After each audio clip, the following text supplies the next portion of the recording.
Hey guys, it's your best fight friends. I'm Kelsey, that's Rachel. Rachel, we just watched Jake Paul versus Ben Askren.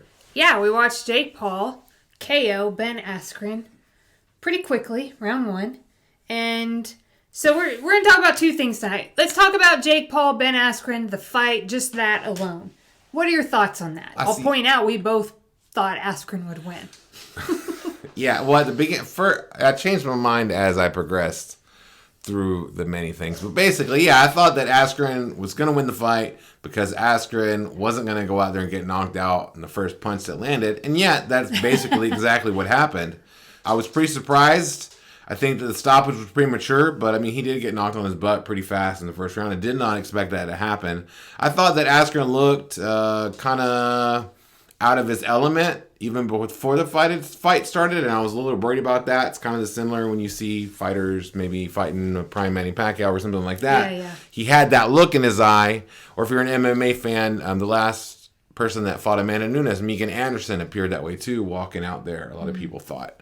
Anyway, that's how Askren looked. I didn't expect that. I have been kind of convinced too that Askren's experience as a fighter was going to be just so important and would be the difference in this fight, that he wasn't going to react like Nate Robinson did, but he still clearly in the fight, I mean, he didn't look like a boxer. I thought that the time that he spent training as a boxer would have been enough for his form to substantially change. That didn't happen. I will say this, Jake Paul, I've now seen all of his fights, and he has improved every single time. Mm-hmm. And tonight, one of the big things that I saw improvement in was his fluidity. He wasn't stiff, and he seemed like he knew what he was doing in there. And I saw somebody kind of break down what he did, saying that he jabbed to get Askren to throw, which left Askren's face wide open, where he could come back with his right. And I was like, it's kind of smart boxing. So I kind of think Jake Paul is here to stay in the boxing world, and that, soon he's going to be on some rankings. He's going to have to fight some boxers. He's not going to get any rankings for beating Ben Askren at 0-1. I'm saying based on what he looked like, though, I saw a lot of improvement. Yeah, if he looks like a guy who could one day actually be ranked. Like, he definitely has talent. He has the skill, and he puts in the work. You can definitely tell that he's gotten better and better and better. And anybody with those things can make it, and he can make it. It would be great for boxing because he's so popular. Just imagine how many pay-per-views Jake Paul versus Canelo Alvarez would sell in 2025. A bunch of pay-per-views, right? That would be great for boxing. And yeah, he definitely, amazing knockout. He delivered. Did Triller deliver? They did deliver something. Yeah. So this is the second Triller event that we have watched. I don't actually know if there have been other... There were only two. This is only the second one. Triller fighting boxing events. People were talking like, this is what you should expect from Triller. It's like, hey, I watched the other one, okay?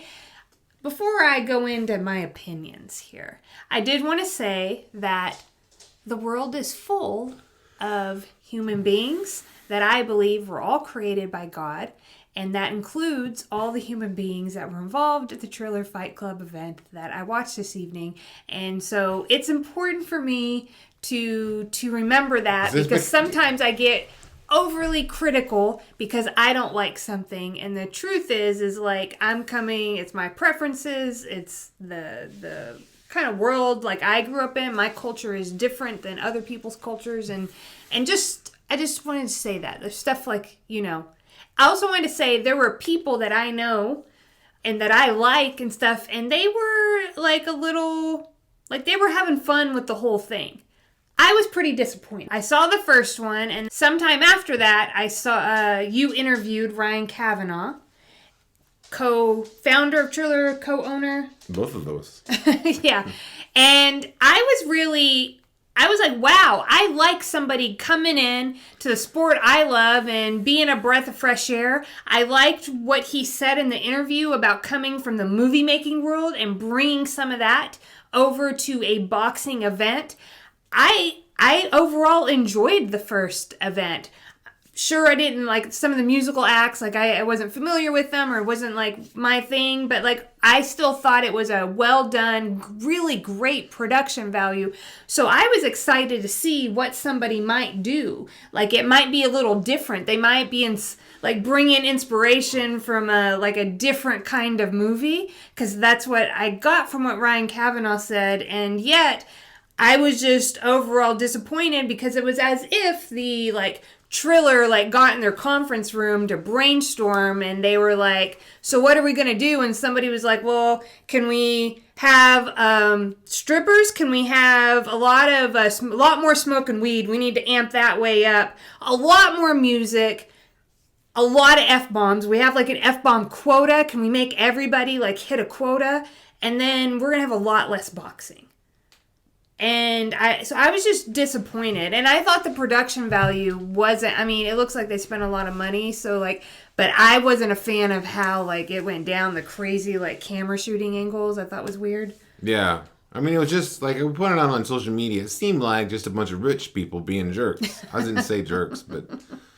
You said a-holes. Yeah, but not I even don't a-holes. have a quote of whatever words on this show, but I'm saying that I did like the first Triller event.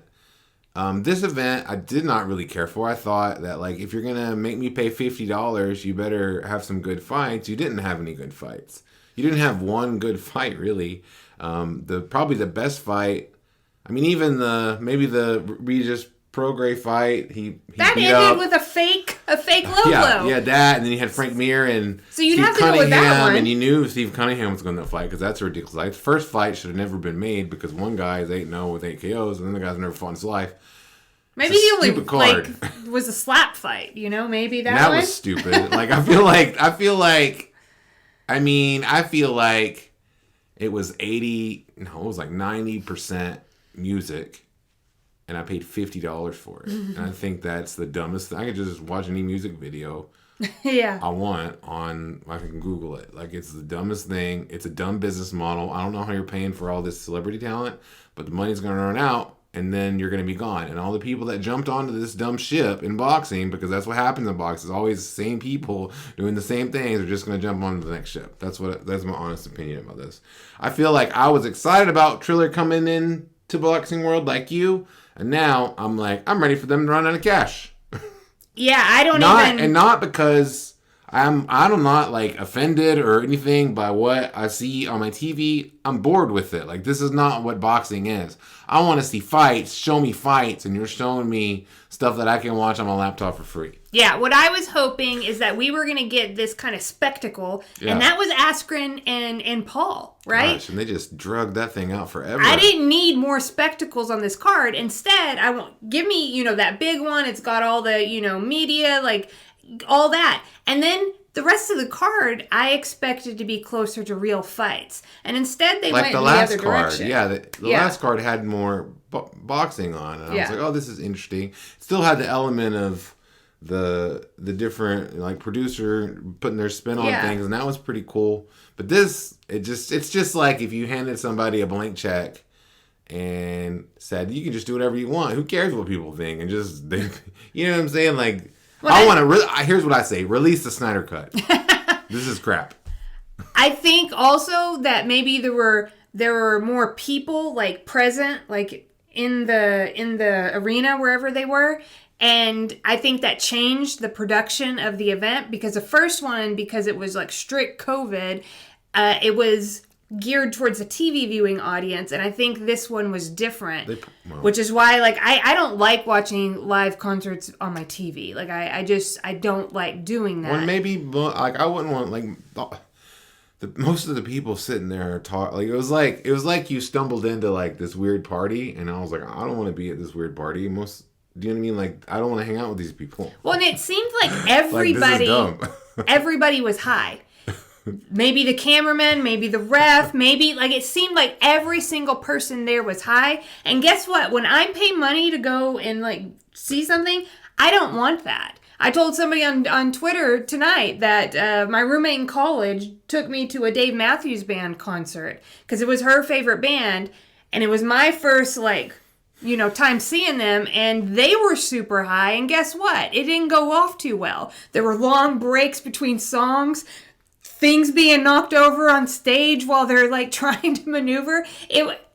I don't want that. And I felt like that's what this Triller thing was. And then on top of that, you brought in Pete Davidson, who was low key, or maybe not so low key, kind of trashing the whole event. And which I thought he was the most honest person there. But was he? Because then he goes in Jake Paul's locker room and calls Ben a tool, and then the whole rest of the night he's like making fun of Jake Paul and how much he doesn't like him. I'm just saying, I don't feel like I can trust this guy, and I don't like when somebody comes in and just makes fun of the very thing that they're on. Yet they're there getting paid, right? For this thing. I just don't like it. Seems kind of like, It's probably for many people. So if this thing is for you, it's for you, and enjoy it. I don't want to take that away from you. It's not for me. So. Yeah, and clearly, it's not for me. But that is the thing about preferences. People can enjoy different things and like different things. And that's perfectly fine, but I'm not looking. I'm not. I want to see the fights. I'm not eager. I felt like stupid for not having just watched the UFC card. Yeah, and I couldn't even pay attention to that. And then both those cards ended up playing, starting at the same time. Both those main events, and it was just I'm really disappointed, guys. I'm really disappointed. I was looking forward to this all week. I'm so disappointed. But I guess people really like butts. That's what I learned after tonight. Well, yeah, butts are popular. They're like, give me as many butts on screen as possible. It should be called Triller Butt Club. Because that's what it was. But who are the biggest butts of all? The people who paid $50 for this pay-per-view. Us. Hey, well, thanks for tuning in. That's a reaction to Triller Fight Club, Paul versus Askren. And hey, we'll see you again some other time.